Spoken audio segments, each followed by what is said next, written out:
ঢাকার কেন্দ্রীয় শহীদ মিনার ভাষা শহীদদের রক্তে স্নাত ভিত্তির উপর গড়ে ওঠা বাঙালির ভাষা, স্বাধিকার, স্বাধীনতা ইত্যাদি সব আন্দোলনের প্রেরণার উৎস।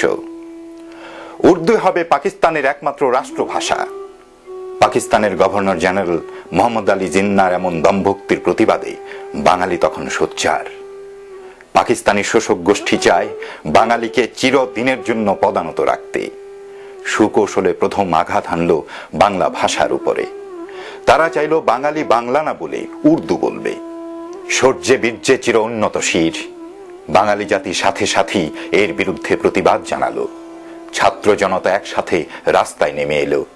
তাদের ন্যায্য দাবি সংখ্যাগরিষ্ঠ বাঙালির ভাষা বাংলাকে অন্যতম রাষ্ট্রভাষার মর্যাদা দিতে হবে। সম অধিকারে নয়, দমন পীড়নে বিশ্বাসী পাকিস্তানি শোষক গোষ্ঠী বাঙালির ন্যায্য দাবিকে বুলেট বারুদের গন্ধে স্তব্ধ করে দিতে চাইল। 1952 সালের 21শে ফেব্রুয়ারি ঢাকার রাস্তায় ভাষার দাবিতে শান্তিপূর্ণ মিছিলে গুলি চালিয়ে পাকিস্তানি শোষক হত্যা করল রফিক, শফিক, জব্বার, বরকত সহ অনেক নিরীহ মিছিলকারীকে।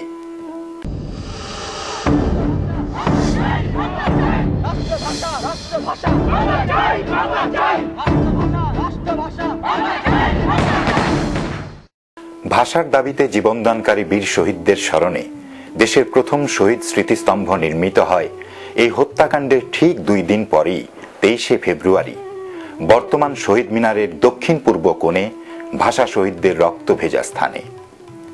ঢাকা মেডিকেল কলেজের ছাত্রদের তাৎক্ষণিক সিদ্ধান্ত ও তত্ত্বাবধানে 10.5 ফুট উঁচু ও 6 ফুট চওড়া ভিত্তির উপর এই স্থাপত্যটির নির্মাণ কাজ শেষ হওয়ার সাথে সাথেই এটি ঢাকা শহরবাসীর প্রতিবাদী আন্দোলনের প্রতীকী মর্যাদা লাভ করে। এখানে হাজার হাজার মানুষ জড়ো হয়ে শহীদদের প্রতি তাদের শ্রদ্ধা জানায় এবং নতুন করে আন্দোলনের শক্তি সঞ্চয় করতে থাকে। 26শে ফেব্রুয়ারি 1952 দৈনিক আজাদ পত্রিকার তৎকালীন সম্পাদক আবুল কালাম শামসুদ্দিন নবনির্মিত এই শহীদ মিনারটি আনুষ্ঠানিকভাবে উদ্বোধন করেন। কিন্তু ওই দিন বিকেলই হাজার হাজার পুলিশ সরকারের নির্দেশে পুরো এলাকা ঘেরাও করে শহীদ মিনারটি গুড়িয়ে দেয়। শহীদ মিনারটি ভেঙে ফেললেও শাসকরা শহীদদের স্মৃতি মুছে ফেলতে পারেনি। সারা দেশে, বিশেষ করে দেশের শিক্ষা প্রতিষ্ঠানগুলোতে রাতারাতি একই আদলে অসংখ্য শহীদ মিনার গড়ে তোলে ছাত্র জনতা স্বতঃস্ফূর্তভাবে। 1953 সাল থেকে ছাত্র ও যুব সমাজ 21শে ফেব্রুয়ারিকে শহীদ দিবস হিসেবে পালন করতে থাকে। 1956 সালের 21শে ফেব্রুয়ারি দ্বিতীয়বারের মতো সেই একই স্থানে শহীদ মিনারের ভিত্তিপ্রস্তর স্থাপন করেন তৎকালীন পূর্ব পাকিস্তান সরকারের মুখ্যমন্ত্রী আবু হোসেন সরকার, মৌলানা আব্দুল হামিদ খান ভাসানী ও শহীদ বরকতের মা হাসিনা বেগম।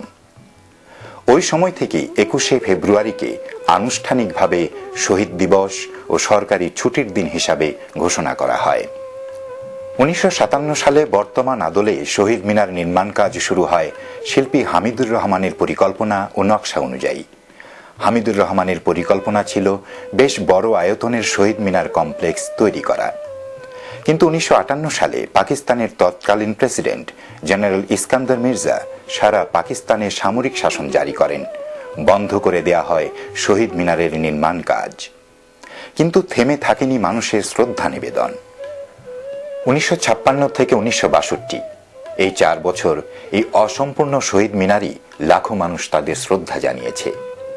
1962 সালে পূর্ব পাকিস্তানের সেই সময়কার গভর্নর আজম খানের নির্দেশে মূল নকশার অনেকখানি পরিবর্তন করে একটি নকশা দাঁড় করানো হয়।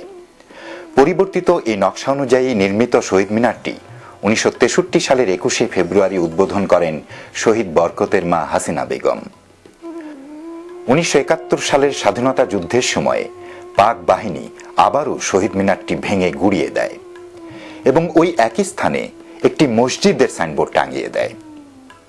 বাংলাদেশ স্বাধীনতা অর্জনের পরপরই 1972-73 সালে পুনরায় 1963 সালের নকশা অনুসরণ করে নির্মাণ করা হয় বর্তমান শহীদ মিনার।